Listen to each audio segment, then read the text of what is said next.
기도하시겠습니다. 사랑이 많으신 하나님 아버지 감사합니다. 하나님께서 저희들을 사랑하셔서 이렇게 귀한 아버지 하나님 주일을 맞이하게 하시고 주님의 전에 모여 신령과 진정으로 예배드리게 하심에 감사를 드립니다. 아버지 하나님, 오늘도 말씀 속에서 살기를 원합니다. 하나님 주신 말씀 기 마음속에 우리 마음판에 새기게 하여 주시고 지키러 남지 말게 하시고 내 삶이 변하여 주님의 영광을 드러내는 거룩한 인생이 될 수 있도록 축복하여 주시옵소서. 2023년을 맞이하여 아버지 하나님 도약을 넘어 부흥으로 가자는 그런 표를 가지고 나가고 있습니다. 한 사람도 복받지 못하는 인생이 되지 말게 하시고 부흥하는 인생이 되게 하여 주시옵소서. 하나님 삶마다 가정마다 직장마다 사업마다 하나님의 은혜가 넘치기를 원합니다. 하나님 아무리 절망이 들지라도 하나님만을 바라보며 하나님 말씀을 붙잡고 믿음으로 전진하는 거룩한 성도들이 되게 하여 주시옵소서. 예수님 이름으로 기도드리옵나이다. 아멘. 우리 옆 사람하고 인사합시다. 날마다 좋은 일이 일어날 것입니다. 또 한 번 인사합시다. 당신은 잘 되는 사람입니다. 지난주에 많은 사람이 빠졌어요. 그래서 한번 다시 합니다. 복 많이 받으세요.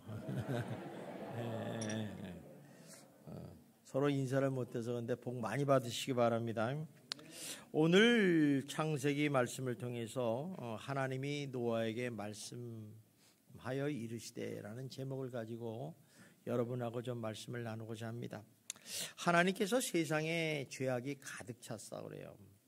그런데 더 놀라운 것은 인간이 생각에 하는 모든 계획이 다 악했다 그래요. 그러니까 하나님께서 안 되겠다 해서 물로 홍수로 심판하기로 작정을 하십니다. 이것이 바로 노아의 홍수 심판입니다. 사건이에요.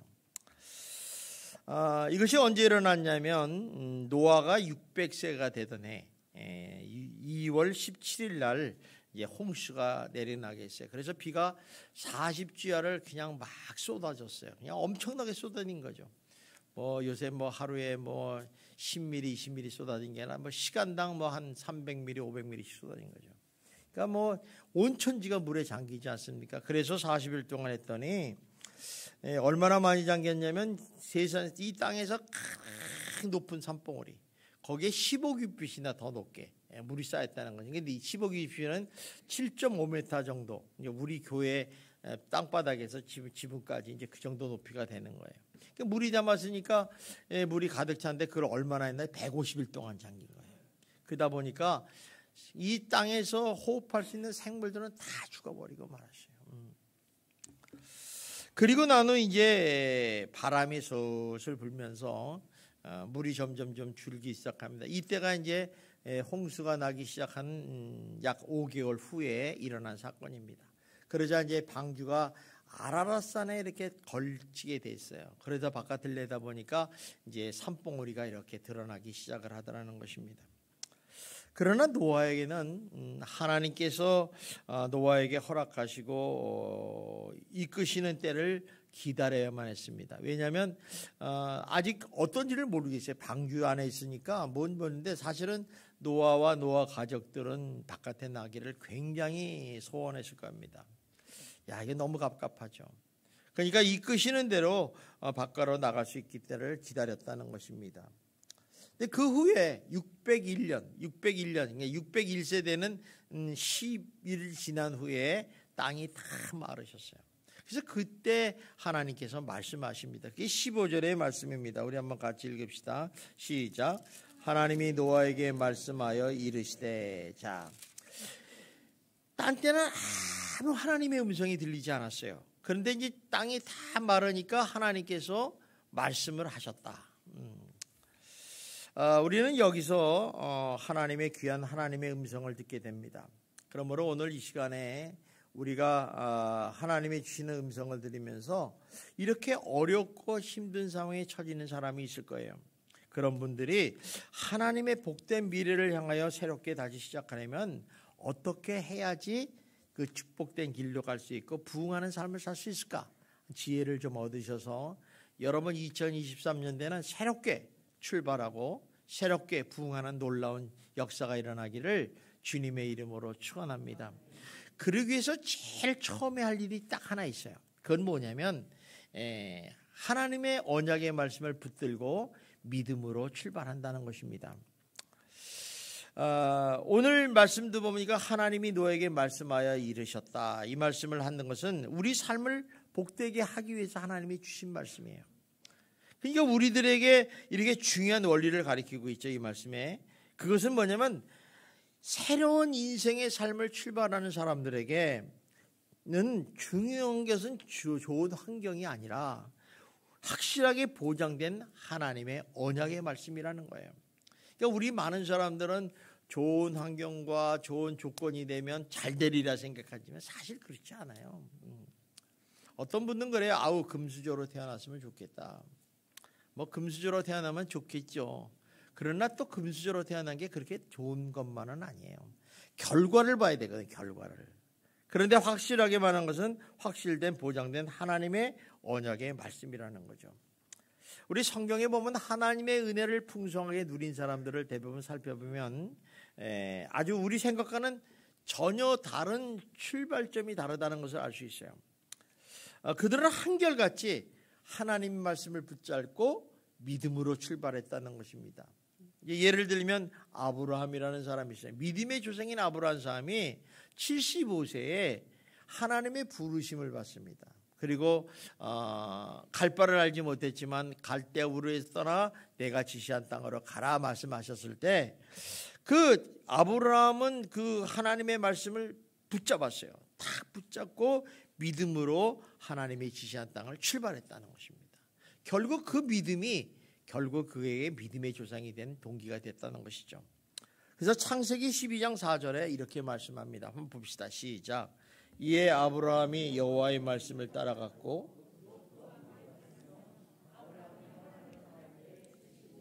그러니까 한마디로 아브라함은 여호와의 말씀을 붙잡고 따라갔다는 거예요. 그러니까 우리가 여호와 말씀을 믿어야지 그 말씀을 붙잡지 믿지 않으면 절대 안 붙잡습니다. 여러분들도 하나님 말씀을 듣고 읽잖아요. 그런데 그 말씀을 붙잡고 따라가는 사람이 있고 어떤 사람은 그냥 씩 지나가 버리는 사람이 있잖아요. 그러니까 하나님을 믿느냐 안 믿느냐 그걸 볼 수가 있죠. 또 여호수아도 마찬가지예요. 여호수아라는 사람도 모세의 후계자로서 이제 이스라엘 백성을 데리고 가나안을 정복하게 되는데 출발하자마자 범람하는 요단강을 만나게 돼요. 그러니까 이 항상 지도자들은 이런 생각을 갖대요. 다 똑같아요. 어떻게 하면 우리 백성들이 우리들의 모든 식구들이 식솔들이 한 사람도 피해 없이 이 강을 건널 수 있을까? 근데 자기네 생각은 안 되는 거예요. 그래서 하나님 앞에 기도를 합니다. 3일 동안. 그래서 3일 동안 기도를 하는 동안에 하나님의 음성을 듣게 돼요.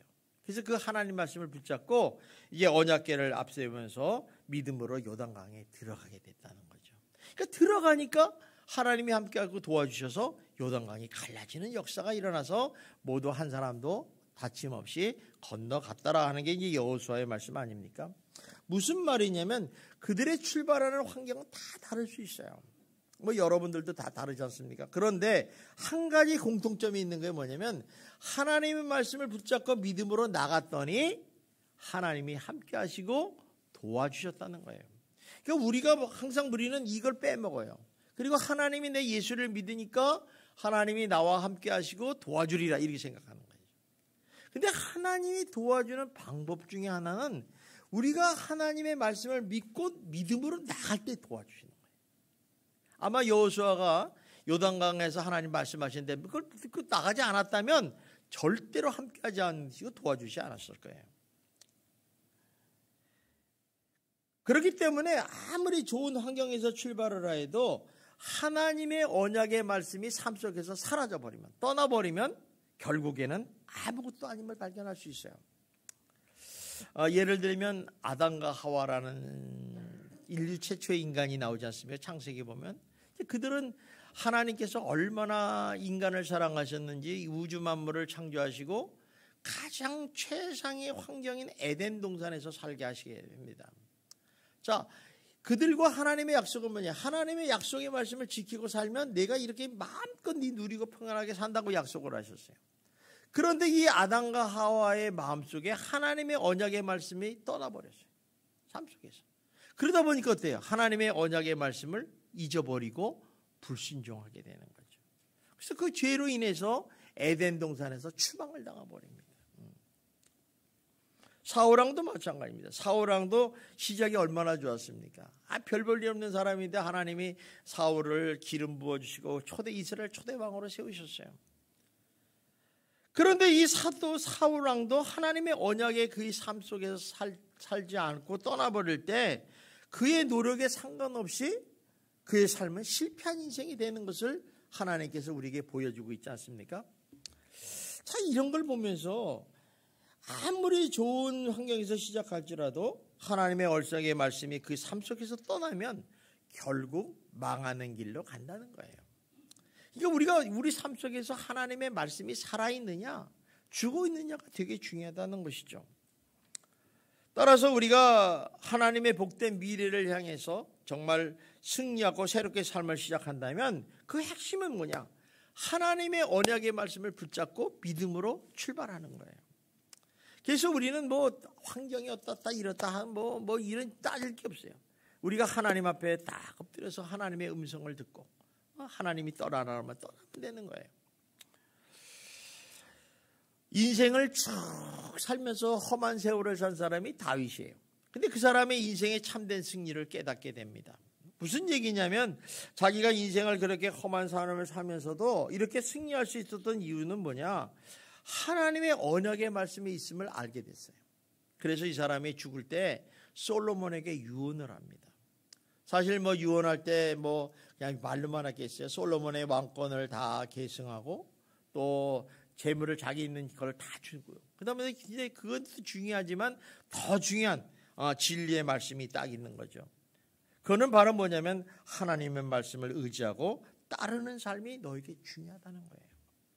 그래서 열왕기상 2장 3절 4절에 보면 이렇게 말씀합니다. 우리 한번 같이 읽어봅시다. 시작.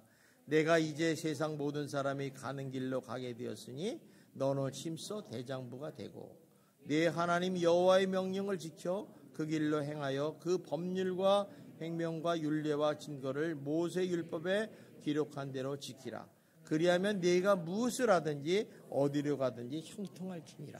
자, 사람이 유언한다는 것은요 대단히 중요한 거예요. 그래서 우리가 많은 사람이 나이가 드신 분들은 유언장을 좀 쓸 필요가 있어요. 유언장을. 제가 옛날에 우리 기초양학반 교육할 때 어느 기수는 유언장을 쓰라고 그랬는데 그 유언장이 제가 가지고 있어요. 그 유언장을 쓰는 거예요. 내가 자식들한테 이런 것을 상속해 주겠다. 그러니까 이 다윗이 그 많은 부귀 영광과 다 그런 것도 있지만 무슨 정치하는 방법, 무슨 뭐 권력을 유지하는 방법, 왕권을 이런 거 하는 게 아니라 네가 하나님의 말씀을 잘 지켜 행하다. 그대로 지켜라. 그러면 너는 복되고 만사 형통하리다. 이렇게 얘기를 하는 거예요. 그러니까 얼마나 이 하나님 말씀을 의지하고 사는 게 중요하다는 것을 가르쳐주고 있습니다. 그러므로 하나님의 언약을 믿는 사람은 당장 환경이 뭐 힘들고 어렵고 막막할지라도 여러분 낙심하지 마십시오. 하나님은 우리와 함께 하시기 때문에 하나님의 언약을 붙잡고 믿음으로 당당하게 출발하시는 여러분이 되시기를 주님의 이름으로 축원합니다. 자, 우리의 16절 17절을 한번 보겠습니다. 시작. 너는 내 아내와 내 아들들을 내 며느리들과 함께 방주에서 나오고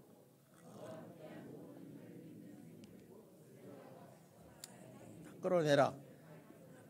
이것들이 땅에서 생육하고 땅에서 번성하리라 하시매. 자, 하나님께서 말씀하시는 거예요. 자, 너 다 나와. 방주에서 나와. 이제 나와. 방주에 있지 말고. 그리고 짐승도 다 나오고 그리고 너는 이것들이 땅에서 생육하고 번성하라 하고 축복을 하신 거예요.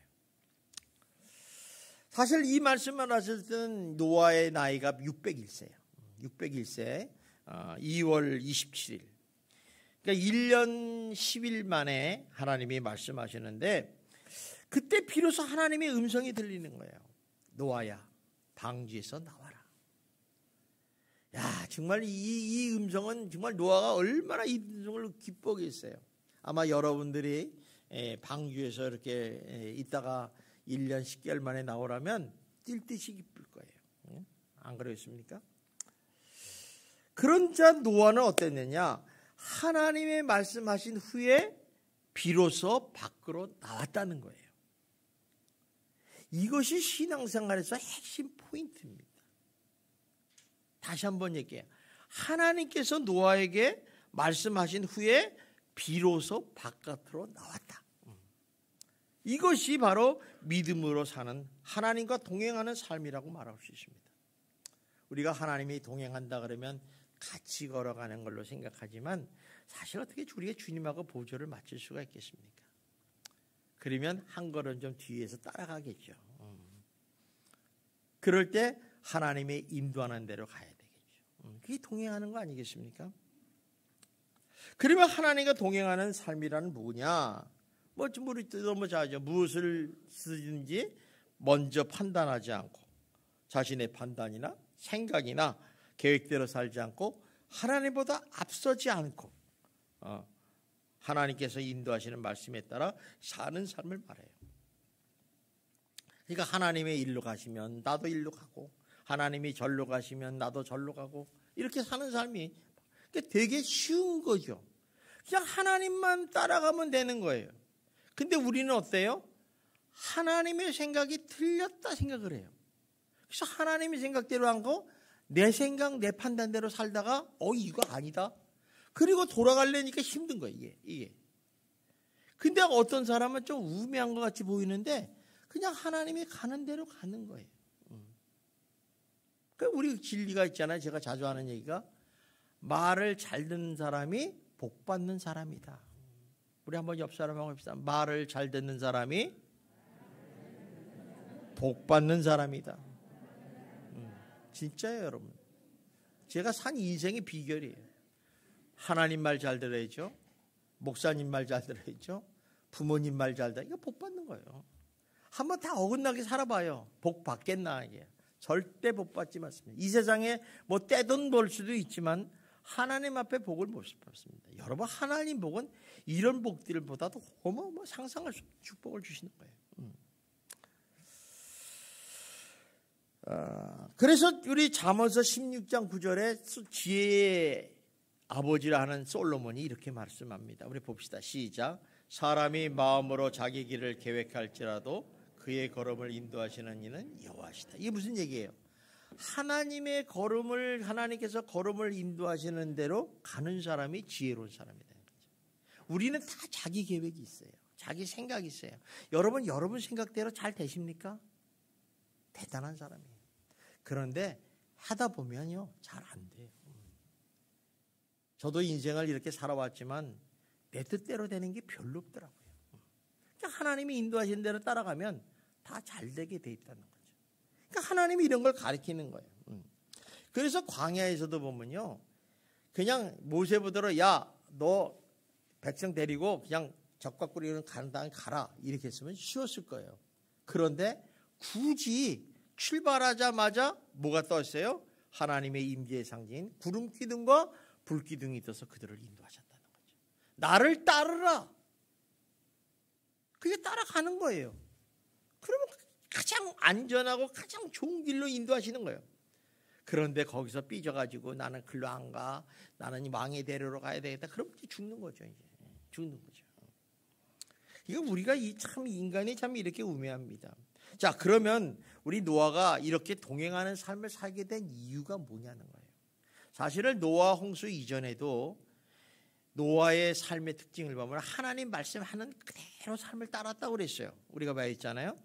근데 그 말씀을 했는데 노아의 홍수가 일어나고 딱 보니까 그 하나님이 누구신지를 더욱 분명하게 하는 거예요. 야, 여호와 하나님은 이런 분이시구나.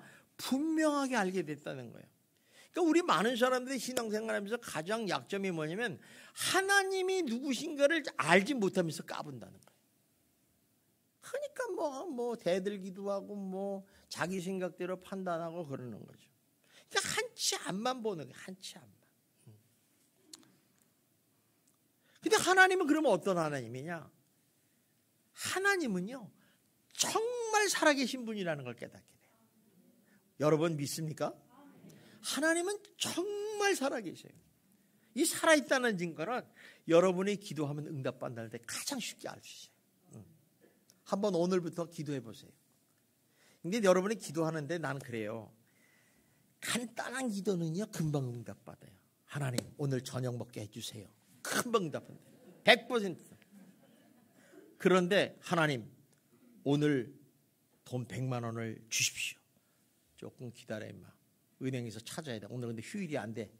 이러면 못 받는 거예요. 시간이 걸리는 거예요. 그러니까 여러분들이 응답 하는데 응답 못 받는다 그러는 건 좀 센 거 기도하시는 거예요. 센 거. 시간이 좀 걸리는 거. 그래도 기도하시면 하나님이 반드시 주실 줄 믿습니다. 이게 하나님이 살아계시는 걸 보여주는 거예요. 또 이 사람이 가진 것은 하나님이 죄를 짓는 것을 너무너무 싫어하는 거예요. 그래서 이 죄악진 악인들을 철저히 심판하시는 공의 하나님인 걸 알 수 있는 거예요. 참 이 말씀은요 굉장히 무서워요. 여러분 마음으로 생각으로 입술로 행동으로 죄짓지 않기를 주님의 이름으로 축원합니다. 여러분이 어떤 말을 뒤에서 하도 하나님은 다 들으시고 보세요. 생각까지도 하시는 분이에요. 이 공의 하나님이라는 걸 깨닫게 돼요. 조심해야겠구나. 또 세 번째는 뭐냐? 하나님께서 말씀하시는 그대로 이루어지는 건다는 사실을 깨닫게 되는 거예요. 120년의 방주를 지어라. 말도 안 되는 얘기죠. 그런데 노아는 그 말씀대로 지었어요. 120년을 걸쳐서. 여러분 노아의 방주가 잠실 운동장만 한데 요새 말하면 항공모함이에요. 항공모함만 하는데 그거를 도구도 별로 없이 사람도 별로 없이 짓는다는 자체가 불가능한 일이에요. 그런데 불가능에 도전한 거예요. 그냥 하나님 말씀하시니까 뭐 얼마나 짓겠어요. 그 나무 자르는 것보다 조그만 조각목도 아니고 큰 나무를 잘라서 그거를 하려니 얼마나 힘들었겠어요. 근데 갔던데 정말 방주를 다 지우고 나니까 비가 억수같이 오면서 하나님의 홍수 심판하더라. 깜짝 놀란 거예요. 야 하나님 말씀은 100% 그대로 이루어지는 분이구나. 이걸 깨달은 거예요. 그러니까 이렇게 노아가 하나님의 말씀대로 살지 않는 것은 불신앙이라는 걸 알아요. 이건 죄구나. 그러니까 절대로 하나님께서 이런 사실을 알았기 때문에 그는 절대로 조급하거나 이렇게 급하지 않았어요. 하나님 말씀 없이는 절대로 아무것도 하지 않으라고 들었던 것입니다. 이것이 바로 믿음으로 사는 사람, 하나님과 동행하는 사람의 특징적인 모습이라는 것입니다. 여러분은 어떤 삶을 살고 있습니까? 이런 삶을 살고 있으십니까? 우리는요 대부분 너무 조급하고 너무 마음이 급해요. 빨리 좀 됐으면 좋겠어. 우리 특별히 뭐 세상 사람들이 그러잖아요. 한국 사람들은 빨리 때문에 망한다. 근데 요새는 또 빨리 때문에 축복받았다고 그래요. 뭐 탁 하면 착 나온다. 탱크 만들었을 때 딱 나오고 말이야. 이건 뭐 정말 우리나라의 특징 중에 하나죠. 어쨌든 간에 이렇게 하나님께서 마음이 조급하죠. 그러니까 하나님의 말씀하실 때까지는 기다리는 거예요. 자, 우리가 하나님의 음성을 들은 이 노아는 말이에요. 방주를 나왔어요. 그때 노아의 눈에서 보는 그 세상의 모습은 어땠을까? 사실 노아의 가족이 살아가기는 너무너무 황폐하고 막막한 상황이었을 거예요. 정말 어디다 손을 대야 될지 모르는 절망 같은 상황이죠. 여러분도 경험해 보신 분도 있겠지만 비가 집에 들어와서 물이 넘쳤어요. 가구가 다 젖어요. 기가 막히게 말도 안 돼요. 저는 어렸을 때 우리 집이 낮은 데 살아가지고 비만 오면 그냥 엄마가 대야주고 물 퍼라 그냥 이거 하느라고 비만 오면 막 신경질나. 엄마 저 산꼭대기 가서 살아. 그 마음을 모르는 사람은 몰라요. 이 홍수가 오고 가뭄이 들고 뭐 이런 걸 모르잖아요. 그런데 물이 확 져서 집에 왔다 그러면 뭐 옷이 부잡고 뭐 이러잖아요. 그러면 여러분 그거 빨지 마라. 그냥 버리세요. 뭐 이제 특별히 뭐 스테인레스라든가 유리병 같은 거는 여기 닦아서 쓰면 되겠지만 그러지 않잖아요. 그러니까 뭐 그거로 덮였을 거 아니겠어요. 지형도 바뀌고. 그런데 얼마나 절망적입니다. 그런 상황 가운데 노아와 그의 가족들이 새로운 삶을 시작해야만 했다는 것입니다. 여기서 발견한 하나님의 메시지는 뭐냐? 우리의 바람은 항상 좋은 조건, 좋은 환경을 바라지만은 하나님께서 인도하시는 방법은 그렇지 않다는 것을 발견하게 돼요. 그러니까 어떤 때는 우리를 사랑하셔서 아주 벼랑 끝에 세우시는 분도 계시요. 또 다 여러분 재산을 다 가져갈 수도 있어요. 굉장히 어려운 상황을 빠질 수 있어요. 그런데 분명한 것은요, 하나님은 여러분을 진정으로 사랑하시는 줄 믿습니다. 이거 놓치면 안 돼요. 하나님께 섭섭해가지고 하나님 이럴 수가 있어. 이럴 수 있다니까요. 이럴 수가 있다니까. 무슨 말이냐면 성경은 사람의 그런 출발의 환경이 그 사람의 운명을 결정하지 않는다는 거예요. 그러니까 내가 금수저로 태어났으면 얼마나 좋을까. 저도 그때 이렇게 생각을 했었어요. 옛날에 내가 재벌집 아들로 생겼으면 얼마나 좋았을까. 옛날 같으면 왕의 아들로 태어났으면 얼마나 좋았을까. 하나도 안 하잖아요. 공도 하는 거. 야, 옷 입혀라. 세수시켜라. 얼마나 좋아요. 그런데 그게 그렇게 좋은 건 아니에요. 근데 더 중요한 건 뭐냐. 내 운명을 말하는 어떤 환경에서나 이게 중요한 게 아니라 그곳에 살아계신 하나님이 계시느냐 안 계시느냐가 중요하다는 거예요.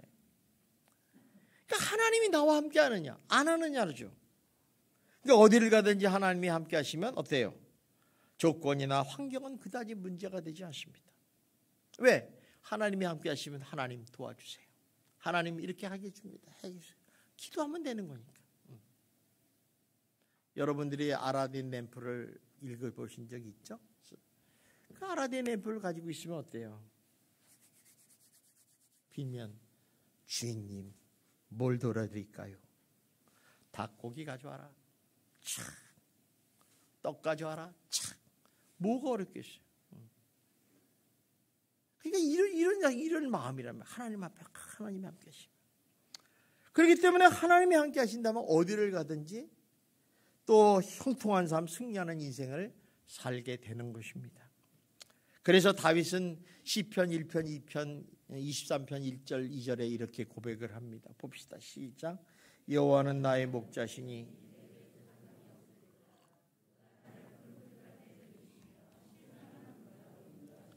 자, 이게 무슨 얘기냐면 나는 누구예요? 양이잖아. 근데 여호와 하나님은 나의 목자시야. 선한 목자야. 여러분, 목자가 진짜 목자가 양을 잡아먹으려고 그러겠어요? 목적이겠어요? 잘 키워서 번식시키려고 그러겠어요? 어느 게 목적이겠어요? 여러분, 잡아먹으려고 생각하면 그거 다 죽어요. 그러니까 그 광야에서 양을 잘 키우려면 초목이 있고 물이 있고 풀이 많은 곳으로 인도하는 게 당연한 거 아니겠어요? 그러니까 양들은 목자가 인도하는 대로 가는 거예요. 왜 따라가느냐?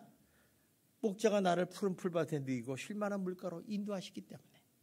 이 선한 목자이신 하나님을 믿기 때문에 그냥 하나님을 함께 하는 거예요. 그분이 나와 함께 하니 나 두렵지 않다. 그러니까 뭐 사망의 음침한 골짜기를 갈 수도 있고 마른 광야를 갈 수도 있고 무슨 두려운 거 아니야. 목자님이 알아서 하겠지. 그래서 지도자가 중요한 거야. 지도자가 말만 잘하는 게 아니라 책임을 져야 된다는 거예요. 이게 지도자의 노름이에요. 되게 중요한 거죠. 노아의 이런 새로운 삶의 시작은 아주 척박하고 황폐하고 절망적인 상태에도 불구하고 하나님의 언약의 말씀을 붙잡고 시작했다는 거예요. 여기 나와라. 내가 너에게 번성하게 해주겠다. 이 말씀 듣고 나오는 거예요. 하나님이요 생육하고 번성하고 너 다스리라. 이 말씀은요 그대로 이루어질 줄 믿습니다. 그러니까 우리 하나님 말씀을 100% 믿어야 돼요. 그래서 노아는 이 하나님의 미래에 대한 약속을 주셨기 때문에 그에 대해서 의심도 없고 불평도 없어요. 그냥 그 말씀을 그대로 믿고 나갔다는 거죠. 이게 참 중요한 것 같아요. 우리가 믿음이 있다는 것은요 딴 게 아니라 하나님 말씀을 믿는 거예요. 붙잡는 거예요. 그리고 그대로 사는 거예요. 여러분 요새 세상에 하나님 말씀대로 산다는 게 쉬운 일 아니에요. 정말 목사님은 뭐 저렇게 말씀하시지만 어떻게 그렇게 살아? 그러나 살 수 있어요. 그때 환경에도 살 수 있었고요. 지금 환경도 살 수 있어요. 그건 다 변명이에요. 그렇게 사는 사람들이 있다니까요. 그래서 축복받는 사람이 있어요. 그래서 여러분 동영상을 보더라도 간증을 많이 보세요. 간증. 나는 이렇게 해서 축복을 받았다. 나는 이렇게 해서 했다. 이런 간증을 봐야지. 쓸데없는 거 보지 마세요. 쓸데없는 거. 그 간증을 보면 어머 저렇게도 되는구나. 저런 사람도 있구나. 그 사람 특별한 사람 아니에요. 우리하고 똑같은 사람들이에요.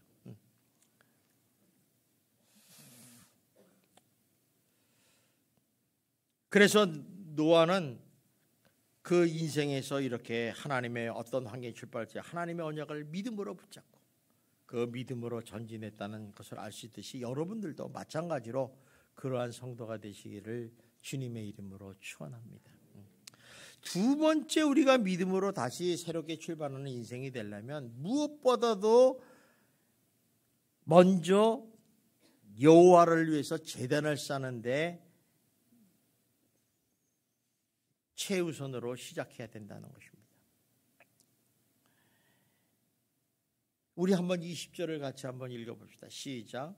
노아가 여호와께 제단을 쌓고 모든 정결한 짐승과 모든 정결한 새 중에서 제물을 취하여 번제로 제단에 드렸다. 자, 우리가 여기서 보면요, 노아가 방주에 나오자마자 다시 새롭게 시작하는 그런 인생을 살면서 제일 먼저 한 일이 뭐예요?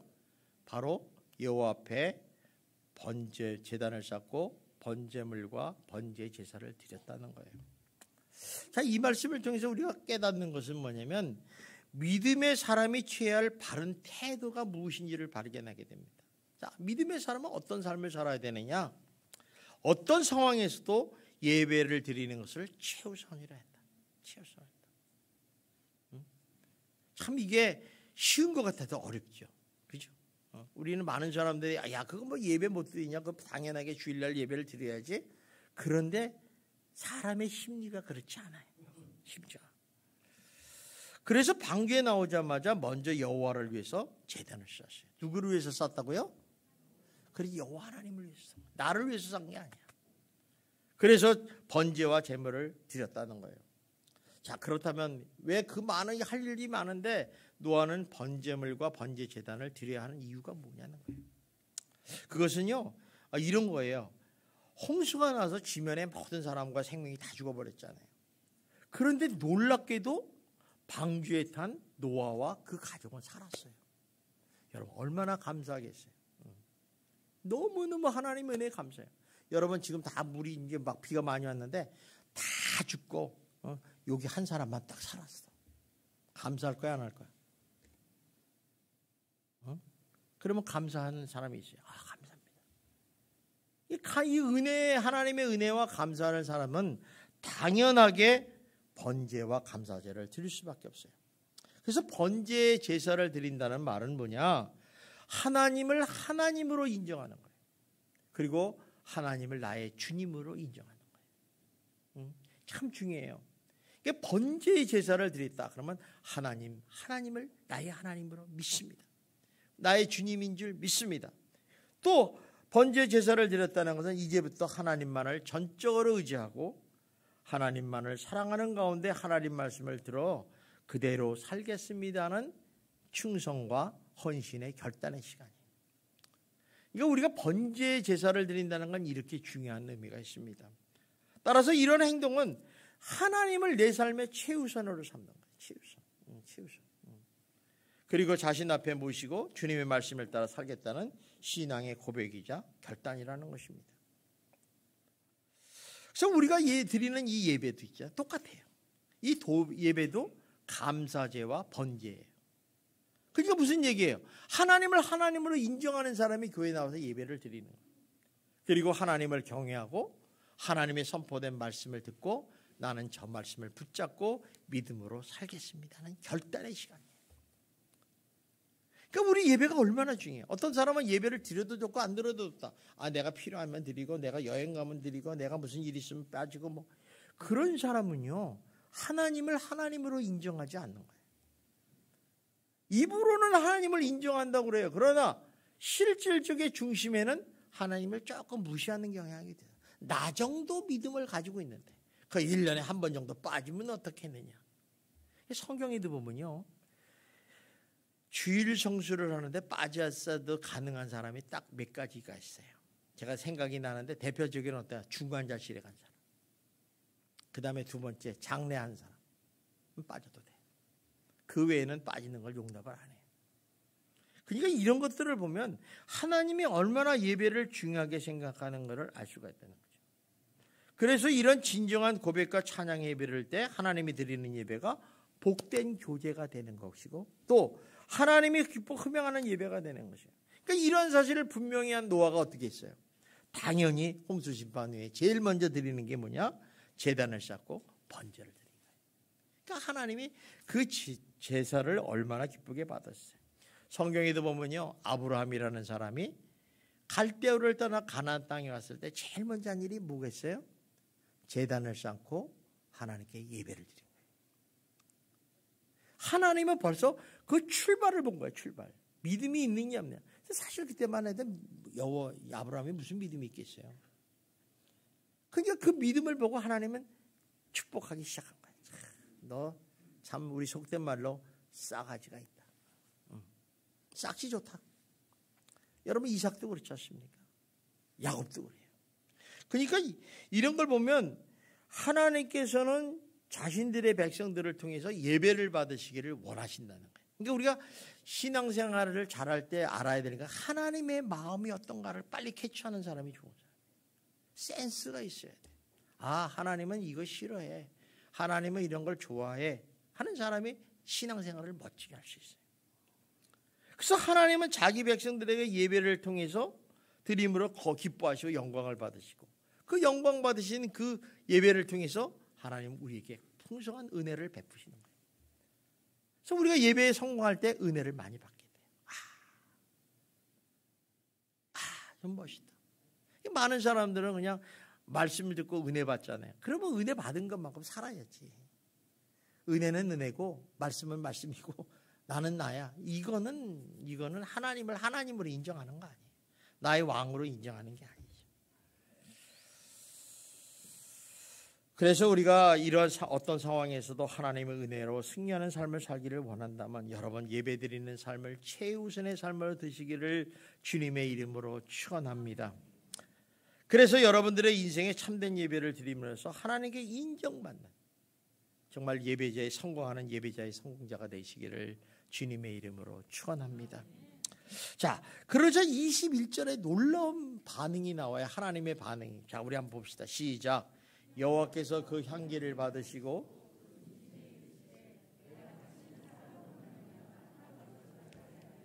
이는 사람의 마음이 계획한 바가 어려서부터 악함이라.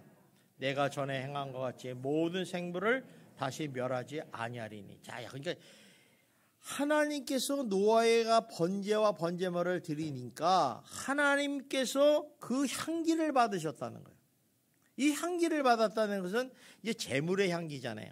제사의 번제를 태우니까 제물의 향기를 받는데 이 말은 무슨 얘기냐면 쉽게 얘기하면 연락하셨다는 거죠. 그러니까 하나님께서 기뻐 받으셨다는 거예요. 한마디로.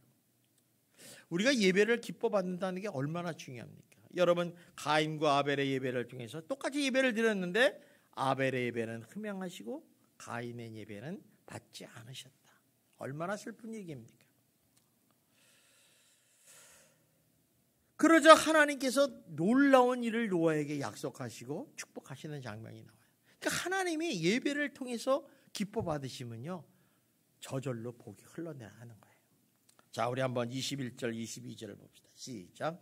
땅에 있을 동안에는 심음과 거듭과 추위와 더위와 여름과 겨울과 낮과 밤이 쉬지 아니하리라. 자, 21절 22절에 보면 뭐라고 하냐면 다시는 홍수의 심판을 해서 너희를 멸하지 않겠다는 거예요. 그러니까 이제 여러분들하고 저는요 물 때문에 뭐 죽을 일은 없어요. 뭐 일부러 물 속에 가서 수영하다 빠져 죽는 건 어쩔 수 없지만 대홍수로 하나님 멸하지 않아요. 또 여기 보니까 뭐예요? 땅을 저주하지 않겠대. 그러니까 그 당시 뭐냐면 이 대홍수로 인해서 이 지구의 땅이 완전히 변형됐어요. 그래서 여러분 에베레스트 산 가면 뭐 암모나이트가 발견된다는 얘기를 들으면 이게 뭐 그게 땅 속에 있었는데 바다 속에 있었는데 올라서 이제 산이 되고 막 지형이 뒤집어져 저주를 받아서 그렇죠. 거기다가 뭐예요? 모든 생물을 다시 멸하지 않는다. 이 물론은 절대로 심판을 해서 너희를 멸하지 않겠다. 또 네 번째 또 하나 있어요. 보니까 여기 심음과 거둠과 추위와 더위와 시어름과 셔름과 낮과 밤이 쉬지 아니라 이렇게 말씀하셨어요. 이거 무슨 얘기냐면 우리가 이 창조의 질서를 하나님이 끝날 때까지 엎지 않겠다는 거예요. 계속해서 실행하게 돼요. 자, 그렇다면 사람들이 그래요. 그러면 우리는 물심판을, 홍수심판을 안 보니까 막 살아도 된다. 그런데 하나님이 묘해요. 불과 유황의 심판이 있다는 거예요. 그래서 소돔과 고모라의 심판을 보여줬잖아요. 사람은 물이라는 건 좀 시간이 걸리잖아요. 비가 오느라고. 무서운 거죠. 근데 불과 유황의 심판은 순식간에 없어요. 순식간에. 참 이런 걸 보면서 이 언약에 대해서 예배를 받으신 하나님께서 무지개 언약을 하세요. 무지개 언약. 자, 우리 한번 창세기 9장 12절 13절을 보겠습니다. 시작. 9장 12절 13절. 시작. 하나님이 이르시되 내가 나와 너희와 및 너희와 함께하는 모든 생물 사이에 대대로 영원히 세우는 언약의 증거니 이것이니라. 내가 내 무지개를 구름 속에 두었나니 이것이 나와 세상 사이의 언약의 증거니라. 자, 보세요. 그 당시에 이 무지개를 못 보던 사람이 무지개를 봐서 얼마나 우리도 무지개 보지 않아요. 그죠? 가끔가다 보는데 그 무지개를 언약을 삼아서 내가 이렇게 너희들에게 약속한 것을 그대로 하겠다. 참 하나님이 좋으신 분이시죠. 그러니까 이 말을 하나님께서 향기를 받으신 예배는 새로운 하나님의 언약과 축복을 이끌어내는 것이라는 거예요. 그러니까 우리가 예배를 잘 드려야 되는 이유가 바로 여기 있는 거예요. 그러니까 우리 생각이랑 예배를 잘 드려도 안 되고 안 드려도 된다. 그런 게 아니라는 거죠. 성도 여러분, 오늘 본문에서 노아의 모습을 보면서 2023년도에 도약을 넘어 부흥을 향해 새롭게 출발하는 우리 삶에 있어서 매우 중요한 삶의 자세를 가르치고 있다는 것입니다. 그것은 이렇게 새로운 출발을 앞두고 있을 때 승리의 삶을 이루기 위해서는 사람들이 가져야 할 자세가 무엇이냐? 크게 두 가지요. 하나는 첫 번째 주시는 교훈은 뭐예요? 하나님의 말씀하실 때까지 믿음으로 기다리라는 거예요. 우리 많은 사람들이 굉장히 조급합니다. 기다릴 줄 알아야 돼요. 그 기다리는 어떻게 기다려? 가만히 기다리는 게 기도하면서 기다려야 돼요. 엘리야 선지자가 하나님께서 큰 비를 내리기까지 3년 6개월 동안 기도하면서 기다린 거 아십니까? 기다릴 줄 알아야 돼요. 이 말은 무슨 얘기냐면 하나님을 전적으로 의지한다는 신앙의 삶이에요. 하나님, 당신의 말이라면 내가 믿겠습니다. 당신이 인도하는 대로 가겠습니다. 그리고 하나님보다 앞서지 말아야 돼요. 많은 사람들이 가장 우를 범하는 거면은 일을 저질러 놓고 하나님께 도와달라. 거꾸로 된 거예요. 하나님 일을 해도 되겠습니까? 안 해도 한번 물어보세요. 다음부터는 물을 하더라도 하나님 일을 했으면 좋겠어요? 안 해두면 좋겠어요?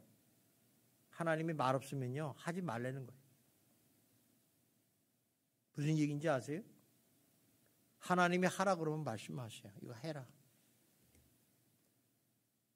우리가 이걸 안 하고 내 마음이 급해. 그냥 막 저질러놔. 분명히 잘 될 것이다. 믿습니다. 그런데 믿지 못해. 나중에 문을 닫아. 그러면 어떻게 해요? 그냥 내가 믿음으로 한 것도 아니니까 누구 원망할 수 없잖아요. 근데 하나님의 말씀을 듣고 하면요 절대로 실패하는 일이 없어요. 그래서 하나님이 이제 말씀을 하시면 하나님의 언약의 말씀을 붙잡고 믿음으로 시작하면 되는 거예요. 그러면 그건 백전백승. 여러분 성경에 보면요 다 승리하는 사람들 보면, 전쟁에 승리하는 사람은, 여러분 전쟁이 쉽지 않지만 전쟁에 승리하면 하나님께 기도하고 하라는 대로 한 사람이 다 백전백승한 거예요. 하나님께 기도합니다. 다윗이 하나님 지금 블레셋에 들어왔습니다. 어떻게 할까요? 야, 올라가서 쳐라. 내가 너에게 이기게 해주겠다. 올라가 치면 이기는 거예요. 하나님 어떻게 했으면 좋겠습니까? 숲에 숨어서 복병작전 해라. 예, 복병작전 이기는 거예요. 다 이 세세계 가르쳐 주는 거예요. 그러니까 우리가 하나님을 신뢰하면 이렇게 될 수 있다는 거예요. 또 두 번째 우리에게 주시는 교훈은 뭐예요? 믿음으로 다시 새롭게 시작하는 인생은 무엇보다도 먼저 생명을 걸고 반드시 예배에 집중해야 된다. 예배. 그냥 예배에 오는 게 아니라 생명을 걸어야 돼. 난 예배 안 드리면 난 죽어. 그건 뭐예요? 하나님과의 약속이잖아요. 하나님 약속. 그러니까 예배를 온전한 예배를 드리는 것부터 시작한다는 거예요. 여러분 축복받는 비결이 어디서부터 시작하는지요? 바로 예배의 생명을 거는 데부터 시작하는 거예요. 여러분 어디를 놀러 가고 어떤 무슨 사연이 있어서 뭐 주일을 교회에서 예배를 못 드려도요. 그 현장에 가서 예배를 드리세요. 교회 없는 나라가 우리나라 없습니다. 다 있어요. 시골밥방에. 거기 가서 예배를 드리시고 움직여요. 제가 이렇게 어떤 때 이제 인증샷을 보내라 그러면 그래도 예배 드리고 인증샷 보낸 사람인데 거의 다 안 드려요. 그죠? 이런 게 이제 우리들의 이제 믿음의 자세예요. 여러 생명을 걸고 예배 드리는 게 얼마나 중요한지. 그러니까 예배는 성공해야 되는 거예요. 성공. 저는 오늘 여러분들의 예배에 성공하신 줄 믿습니다. 자, 그러므로 2023년에 52주일을 우리 한번 성공하자는 거예요. 성공하자. 그 뭐 52주인데 뭐 한번 빠지면 안 돼. 뭐 공예배는 안 드려요. 공예배는 예배가 아니에요. 주일날 예배 한번 드리면 나 다 끝나. 그거는 좀 우리 생각이 좀 바꿔야죠. 생각의 시스템을 바꿔야 돼요. 여러분 예배라 그러면요 다 참석하는 게 좋아. 집에서 예배하면 집에서 예배 참석. 그렇게 52주만큼은 그래도 성공해야 되지 않습니까? 또 믿음으로 전진하고 믿음으로 승리해서 부흥을 맛보는 성도 여러분이 되시기를 주님의 이름으로 축원합니다. 그렇게 함으로써 하나님이 반드시 기억하고 축복받는 사람이 되십시오. 하나님이 여러분을 기억하지 않는 인생은 그 실패한 인생이에요. 하나님이 기억하셔야 돼요. 저도요. 우리 성도님들 많은 성도들이 왔다 갔다 했어요. 뭐 들어오셔도 하고 나가시도 하고 뭐 있다가 뭐 사라지시도 하고 이런 분인데 기억하는 인생들이 있어요. 기억하는 인생. 근데 어떤 사람은 이름을 들어도 그런 사람이 있었을까? 이렇게 생각하는 사람이 있어요. 여러분 기억하는 인생이 되셔야 돼요. 기억하는 인생.